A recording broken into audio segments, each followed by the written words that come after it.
서울시 25개 자치구 말고 다른 지역에 있는 수도권에 있는 다른 물량들도 거기에 포함되어 있습니다.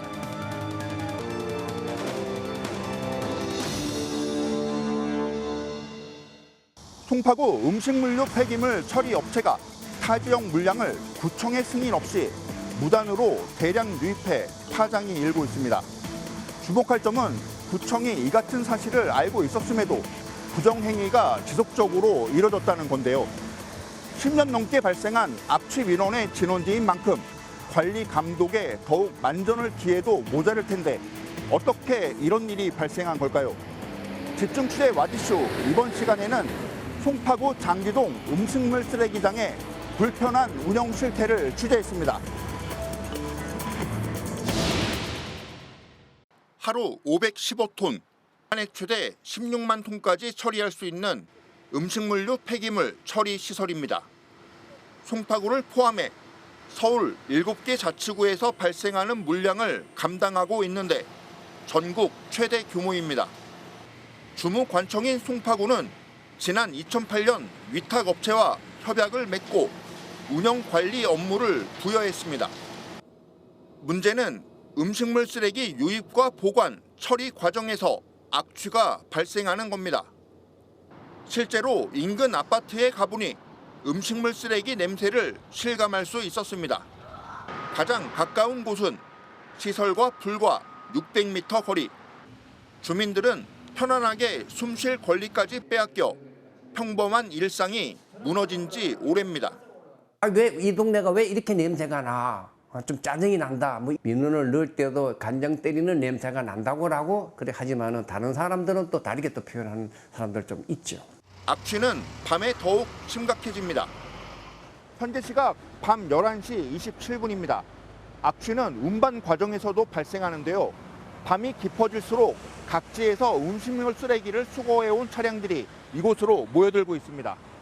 차량 진입로에서 처리 시설에 다가갈수록 악취는 두통을 유발할 정도로 코를 찌릅니다. 시설 앞에서 처리 과정을 살펴보자 분류 과정에서 발생하는 분진도 상당합니다. 수거 차량이 드나들 때마다 작동하는 대형 가림막 중에는 아예 열어둔 곳도 눈에 띕니다. 10년 넘게 끊임없이 발생해온 악취 민원도 지난해에만 400여 건에 달합니다. 상황이 이렇게 심각한데 위탁업체가 송파구에 허가 없이 타 자치구의 음식물 쓰레기를 무단 반입하였다는 사실이 추가로 드러났습니다. 관내 물량 반입 시 송파구청의 승인을 의무적으로 받아야 하지만 이를 어긴 겁니다. 협약을 위반하면서까지 쓰레기 유입량을 늘린 건 영업이익 때문입니다.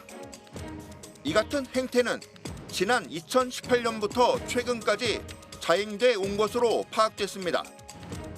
폭발적으로 증가한 건 지난 2022년. 누적 규모는 무려 20만 톤에 육박합니다. 지난해에는 전체 반입량의 약 40%나 차지했고 유입량이 하루에 처리할 수 있는 용량을 넘긴 날도 100일이나 됐습니다. 이렇게 방만하게 센터인가 거기를 관리했다는 것도 문제가 있고 뭐 서울시에서 감사를 하든지 아니면 자체 구청에서 감사를 하든지 해서 그런 비리가 있는 그 공무원에 대해서는 좀 어떤 징계 절차를 밟아야 되지 않겠느냐 하는 생각이 듭니다. 지역사회에선 송파구청이 무단 유입 사실을 알고도 사실상 묵인 방조했다는 의혹을 제기하고 있습니다. 업체로부터 개근량과 운영 실적 등을 매월 보고받았기 때문입니다. 하지만 송파구청은 지난해 12월 시정 공문만 보냈을 뿐입니다. 협약에 따르면 영업 정지와 계약 해지도 가능합니다. 하지만 송파구는 현실적으로 강경 대응은 무리수란 입장입니다.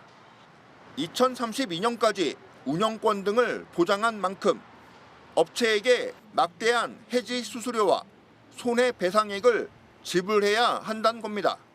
관리 운영권을 주다 보니 그걸 우리가 만약에 해지를 했을 경우는 비책 사유하고 관계없이 그분들한테 해지 수수료하고 손해배상, 영업이익에 대한 향후 7년간 영업이익에 대한 손해배상을 줄 수밖에 없는 구조입니다.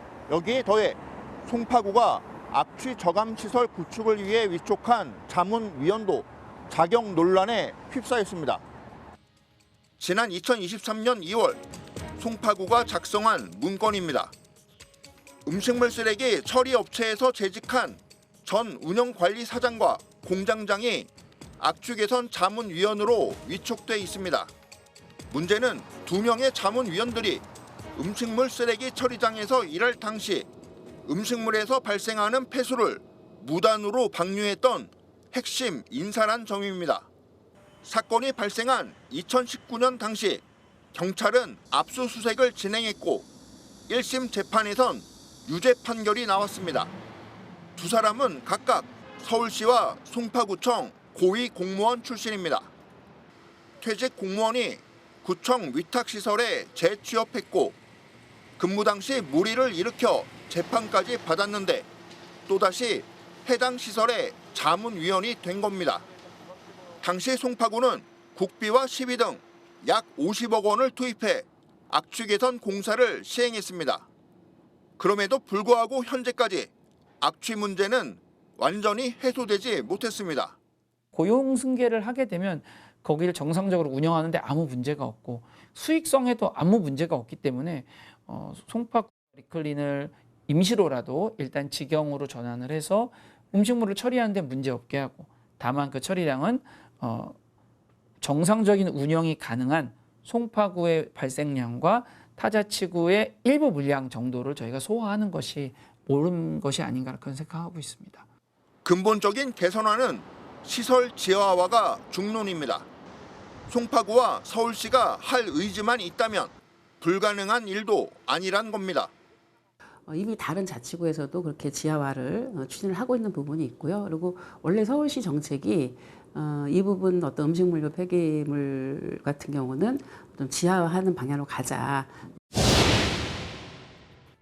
현대사회에서 꼭 필요한 시설이지만 악취로 인한 피해가 발생하지 않도록 주의를 기울여야 하는 음식물류 폐기물 처리 시설. 공적 영역을 넘어 누군가의 돈벌이 수단으로 전락하는 일은 주민 입장에선 용납하기 어렵습니다. 집중 취재 와디슈 유승환입니다.